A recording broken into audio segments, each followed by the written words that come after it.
Hi guys, it's me.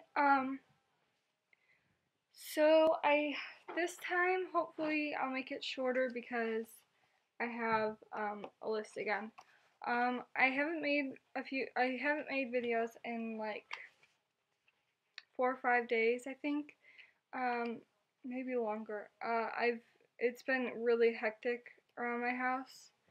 Um yeah. Uh it's just been really crazy. Everything's breaking, just the shampoo or the vacuum, the garage door, the snow blower. What else? The TV's on its way out. My mom had to buy a new computer. Yeah, so and we don't have the money for any of that stuff to get fixed. So, it's been a little crazy.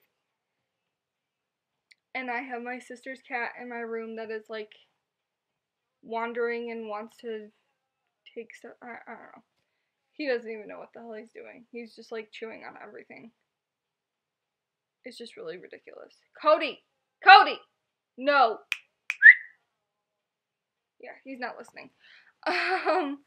So the first matter of business on my list is I was checking my my YouTube stats this morning. I've been up since 3.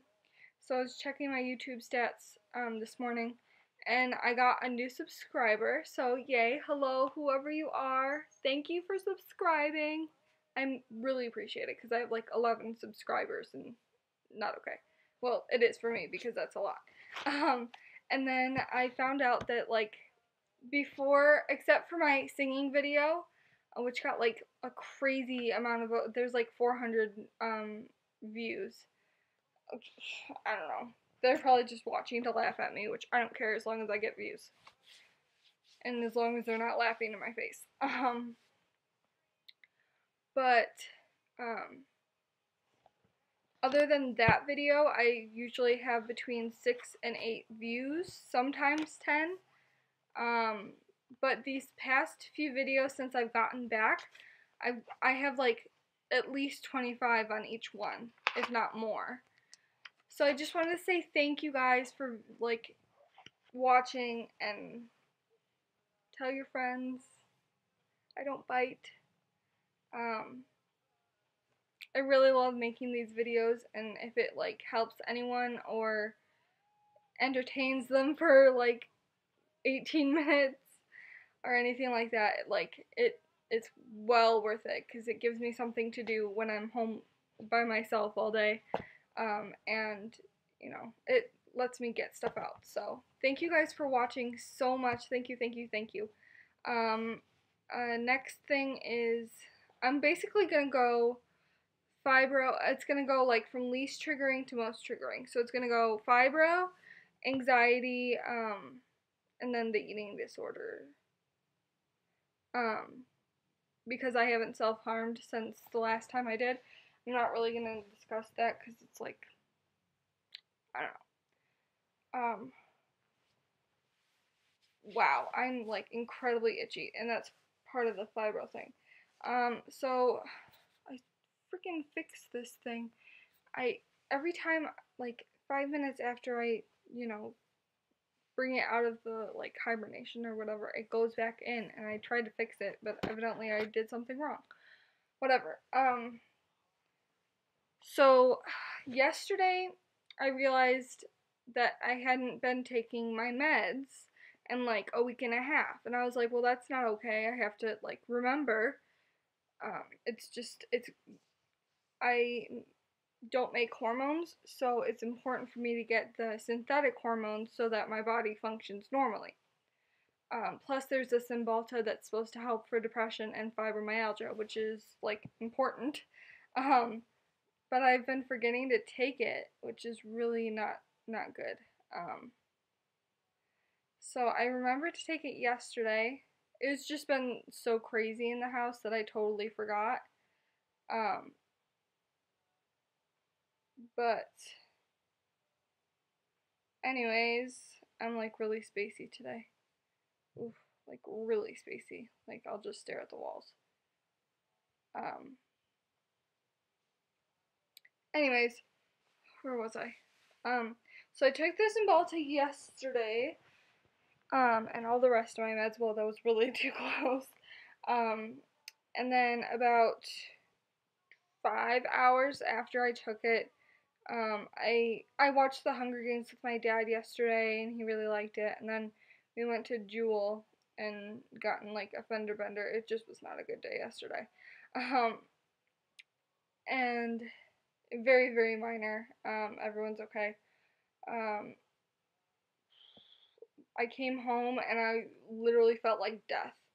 I was having like severe fatigue, severe like chills 1 second and then hot flashes the next. It was terrible. So I was like throwing blankets on and off. It was just terrible. Like really, really bad like fibro pain, like I was in my worst flare. Which this has happened before. A lot of people have problems with Cymbalta after they come off of it, like if they're weaning themselves off of it, but I never have problems with coming off of it. Like I could stop cold turkey and it wouldn't bother me at all. But going on it is like really, really terrible for me because it's like that for like the first 3 or 4 days. So I just took my meds probably an hour ago. So within like the time that my sister comes home, I will be like on my ass, which is why I'm making the video now. But yeah, like rapid heart, like tachycardia, really low blood pressure, all that sort of crap. It was just terrible. Just terrible. Nausea, the worst nausea I felt in a while. But then on the subject of heart monitors, I do not have a heart monitor anymore. I just sent it back. Actually today, my mom took it to the post office. Yeah, post office. Oh, I thought I said like the wrong thing. Like I thought I said like gas station or something. She took it to the post office today, but I like got it off yesterday morning. Hi, Cody. And it's really nice to be able to like sleep on my stomach without having to like rip the thing off and like throw it over the bed. So that's been really nice. And then like, but I'm still itchy from where the spots were.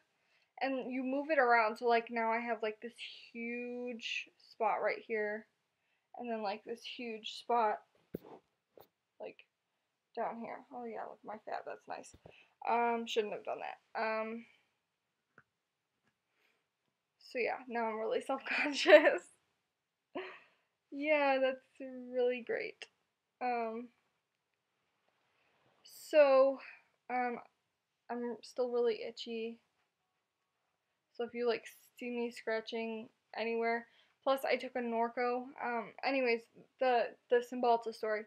I was in a lot of pain like from 5 o'clock ish, 5, 6 o'clock on like through this morning. I just started to feel better. But like I was attached to my TENS unit, which you guys have seen before. It's the little box thing that has wires coming out of it. I was attached to that. I had taken a half an Orco, and I had to eat pretzels. I had to eat some pretzels, and I was like, ugh. And then I also have to drink this. It's low calorie for me because I like the taste better, but also because like I would rather not drink this at all. But that's not really practical. So, I have to drink this, and then hydrate a lot and eat salty foods because otherwise I will pass out. So yeah, I was just like really bad off this morning and last night. So yes, also I've been having, the next thing on my list is like I've been having like really severe panic attacks very, very often.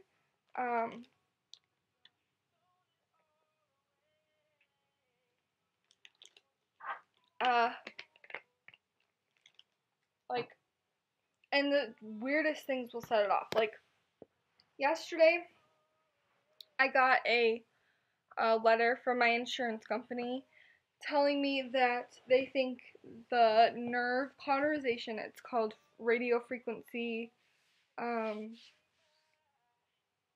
sacroiliac ablation, I believe is the last word. They said that they think that is experimental, so they are not going to cover it.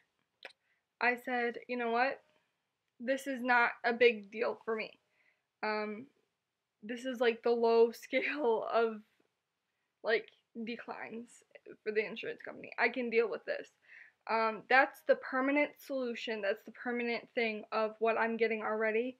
The shots. The shots, I've only been having them on one side, even though I have equal pain on both sides, because he wants to make sure that I can tell if it's working. So I'm just gonna ask him to do both sides and just do it for every 3 or 4 months until the insurance company decides to approve it. The thing though that is freaking me out about this is that if they're not gonna cover a medical expense, like if they're not gonna cover a medical expense, I'm freaking out about like them not covering TK when I eventually go. I made a post about this on Tumblr last night, I think, saying like, you know, if it's a medical expense and they're not covering it, then like what's that to say about covering TK? Because that could just as easily, I've seen it happen, like it's happened to me, just as easily decline that. And my twinnie, my lovely twinnie, she's like, oh, she's the best. Hi twinnie, if you're watching. I hope you're watching. I hope you watch these videos. She was like, what did she say? She was like, the eating disorder treatment is not new or experimental. Sorry, I'm like trying to find it. And you watch, it's not going to be there. Yeah, here it is. Treatment for an ED is not new or experimental, and getting a therapist who speaks the lingo will help as well as to get you to keep you stable until you can get there. So that's like that meant a lot to me because it's true, and like, but I wasn't hearing that. I was, hey, Cody, no. He's like chewing up my J14 magazine with Harry Styles and Demi. Hey! Sorry, guys. I'm like yelling at you. Oh, crap, cat. See? This is my J14 magazine. And I'm not ashamed that I am now 21 and buying a J14 magazine. And the little crap put holes in it. Can you see that? That's like... Stupid cat. Sorry guys, this is like 14 minutes already. God, you guys should let me know if you would rather me do it all as one video, like longer videos, which is like every update. If you guys would rather me do long videos or cut it in half and do like 2 short ones. Just let me know because I will do whatever you guys say. So yeah, it was very helpful what she said, and it's very true. But then I'm also having like really bad anxiety about seeing a therapist because this will be my 7th therapist, including like ones that I had at PHP treatment. But I had one in the year, like the very beginning or the very end. It was the very end. It was in December of 2010, and then he had to he left the practice, and then I had Cody. Now he's trying to chew on a freaking charger. Not okay, cat. Not okay. Sorry, I'm just very distracted.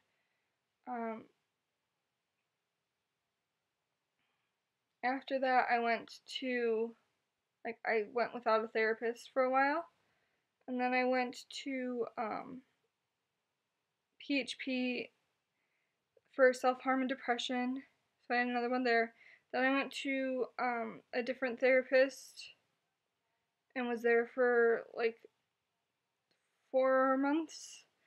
4 or 5 months. And then I went to and then I went to TK, and then I went to PHP again, and then I saw another therapist after PHP again. So this will be my 7th,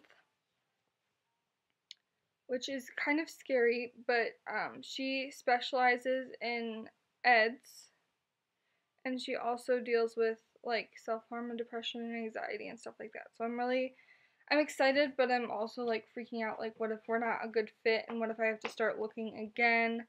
I honestly, I want someone who will be a good enough fit that I'll trust her and be able to you know, tell her everything. But I also want someone who I can go back to after I get out of TK. And I also want someone who will like talk to the insurance company and tell them that she suggests that I go to TK, because I think that's going to be like one of the only ways I'm going to be able to go is if um she recommends it and like gives her doctor seal of recommendation. So yeah, I'm also really nervous about I don't remember if I told you guys, I'm pretty sure I did, but March 20th I'm going down to Florida to meet my older sister and my brother-in-law and my nephew for the first time ever. Well, not ever, because I've seen them when I was little, but like first time that I remember. So I'm really nervous about that. Like that's one of the main reasons that's fueling my atypical anorexia, because that's what it's going to be called in May. And purging disorder. I think I'm going to make a video about that actually next. The atypical anorexia and the new DSM-5 and all that stuff. But like I'm afraid that she's going to think that I'm really fat, and I know she won't, like, because I know she won't. I know her, like, I've talked to her, and she's not that kind of person that like judges, and I really don't expect her to be, but like I'm always afraid of like meeting new people, and like that gives me anxiety in the first place. And then I'm also having anxiety because it's like Florida, so it's like the beach and all that stuff, and I have to get a new swimsuit, and I have a really big problem. Like I as long as I'm like sitting up and like talking like this instead of like laying down and being like this, I'm okay with like my face for right now and like my neck. My hands like are really frustrating for me because they're like, for me they're like really really fat. But like everything else I can deal with except for my stomach. My stomach is very very large, and when I'm sitting down, like I can literally take my hands and like go like this and like squeeze it, and it's not even like it's not even I'm squeezing it. It just like lays in my hands. It's just huge fat. So that gives me like really bad panic attacks thinking about like going out and buying a swimsuit, and having to try stuff on, and like buying new summer clothes, which always gives me panic attacks. So yeah, that's really freaking me out too. And also I'm having like anxiety about, for the Florida thing, for like not being like getting a really bad fibro flare and then not being able to do anything because we have so much planned. And I'm also afraid that because I'm so deep in my eating disorder right now that like we want to go to Nashville and try this pancake place, and then we want to go to one of the places that I went to on one of my work trips, my volunteer trips for the church. And it's like these big tables, and they have griddles in the middle of the table, and you can have like all these different pancake mixes and toppings, and you make your own pancakes at the table. I want to go there, and I've said that I wanted to go there, but then after I said it, I'm like, oh wait, what if I can't eat it? Like, what if I literally can't eat it? So that's really giving me anxiety too. And like all the great places, the food and stuff that we're gonna stop at. We're gonna be at Disney and Universal, and like I want to be able to eat a funnel cake. I want to be able to have ice cream. I want to be able to, you know, not just have to eat an apple, like not just have to pack my own like peanut butter and apples and carrots and stuff just because I can't eat anything else, you know? So that's giving me like really bad anxiety. And then I'm also like I said, I'm really anxious about TK. I'm anxious that they're not going to approve it. I'm anxious that they're going to approve it, and then I'll go to TK and once again well, they didn't really kick me out, but like have to leave because insurance isn't covering it, and we don't have the money to go through that again. My brother crashed my car and we can't fix it because we don't have the money. Um, I also have like really bad anxiety, and it's totally like ridiculous, but like I have this thing where I need to be back at Maple because I had the best therapist there ever. Like literally she would swear in front of me. And for me, like it's really weird, but like for me, um if like a therapist or a psychiatrist or like a doctor swears in front of me, it's like automatically I trust them. And I don't know, it just feels like they're letting their guard down with me, so like it should give me a reason to let my guard down with them, you know?